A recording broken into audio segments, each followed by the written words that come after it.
Halo guys, assalamualaikum warahmatullahi wabarakatuh. Gimana kabarnya semua teman-teman? Semoga selalu dalam keadaan baik-baik saja. Oke, kali ini kebetulan tadi saya mendapatkan sebuah curhatan seorang Mbak TKW, yang mana mbaknya ini katanya, sebelum saya melanjutkan kisah ini, kata mbaknya itu boleh di-share, namun tolong jaga privasi dari muka, foto, alamat, dan identitas mbaknya tersebut. Nah, jadi di sini saya sudah pun izin sama mbaknya, dan saya hanya ingin berbagi sharing tentang pengalaman mbaknya ini. Jadi sedikit kisah seperti ini. Mbaknya itu baru pulang dari Taiwan kurang lebih 5 bulan. Dan dalam 5 bulan itu dia pulang ke Indonesia ya. Tadinya dia bekerja di Taiwan. Dalam waktu kurang lebih 10 tahun dia di Taiwan. Mungkin dulu karena dalam keadaan gaji di PRT itu kecil, mbaknya itu mencoba untuk menjadi oversize atau kabur. Dan di dalam perjalanan kabur tersebut banyak sebuah cerita yang dialami, banyak sebuah kisah yang dilalui oleh mbaknya ini, sehingga kan dia cerita dari pertama kena razia sampai mau hampir kena tangkap sama polisi, dan pernah sampai kena tangkap polisi, namun nggak tahu di situ seluk beluknya gimana, tapi dia bisa dibebaskan. Kadang di situ saya kok aneh juga ya, tumben sudah kena polisi sampai dibawa ke kantor polisi, namun dia sama temennya gitu loh, cerita-cerita gini-gini, dan akhirnya polisi itu justru membebaskan.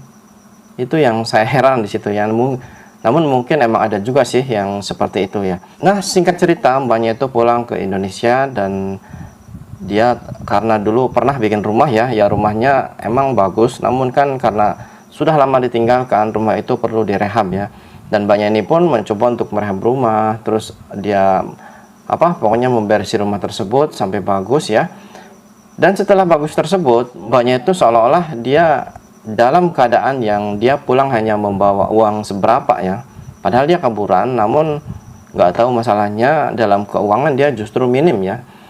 Dan setelah dia pulang, padahal dari awalnya katanya dia pengen istirahat dan tidak mau untuk berangkat lagi, dan dia mencoba untuk membuka usaha, namun setelah dalam waktu 5 bulan tersebut dia mikir, aduh mau usaha apa dan mungkin mau gimana, sedangkan uang sudah menipis karena sudah untuk merehab rumahnya. Nah, disitulah mbaknya ini mengatakan, katanya, kira-kira apa pendapat mas kalau seumpama saya ingin berangkat lagi. Dan disitu ya saya juga tidak ada hak untuk menahan dan tidak ada hak untuk mengasih komentar boleh apa enggaknya ya. Namun di situ saya menyarankan kalau emang mbaknya ini masih kuat dan emang ada keinginan yang belum tercapai, ya monggo-monggo saja, nggak masalah. Namun sebelum itu tolong pikir dulu, seperti ibu, bapak, ataupun mungkin anak ya. Coba sekarang dilihat keluarga, contohnya seperti ibu kan sudah tua ya, dan selama ini begitu sayang dan menginginkan sekali, kalaupun mungkin dalam keadaan sederhana itu yang penting kumpul. Jadi apa tega nanti apabila berangkat, ya mungkin emang kita nggak tahu, tapi seumpama mereka nggak ada sedangkan kita di luar negeri. Sedangkan selama ini orang tua itu sudah senang mbaknya ini pulang. Nah, di situ mbaknya itu emang berpikir dan dia hampir meneteskan air mata. Namun dalam keadaan seperti itu dia juga terpaksa, karena dia kan single parent ya, mungkin karena nggak ada suami, yang nggak ada yang nafkahin, terpaksa mbaknya itu katanya ingin berangkat lagi. Nah, dan di situ saya pun ya udah nggak masalah, kalau pengen berangkat lagi, coba berangkat dengan sebaik mungkin dan jangan menjadi oversize lagi.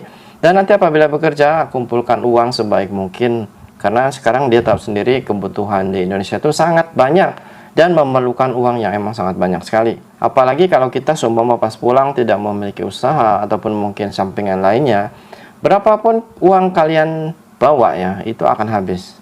Nah, jadi di sini sedikit kisah dari mbak ini bisa menjadi pembelajaran untuk teman-teman apabila sekarang masih bekerja di mana saja ya. Gunakanlah kesempatan baik ini, jangan sampai disia-siakan. Simpan uang yang baik-baik, menabung ya. Jangan terlalu royal. Biarlah kelihatan sederhana di perantauan, namun nanti kelihatan mewah dan mempunyai segalanya di kampung sendiri. Daripada nanti kelihatan mewah, megah dan punya semuanya di luar negeri, atau mungkin di Taiwan ataupun di Hong Kong, tapi pas pulang kita tidak punya apa-apa.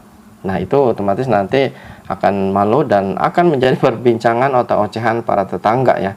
Nah, jadi di sini untuk teman-teman siapapun dan dimanapun kalian sekarang bekerja, khususnya yang di luar negeri, gunakanlah kesempatan tersebut untuk meraih masa depan kalian agar lebih bagus ya. Jangan sampai kejadian nanti seperti Mbak ini, sudah begitu lama bekerja ya, pas pulang masih pengen berangkat lagi karena ekonominya menipis lagi. Nah, jadi untuk teman-teman dimanapun bekerja, semangat terus dan jaya.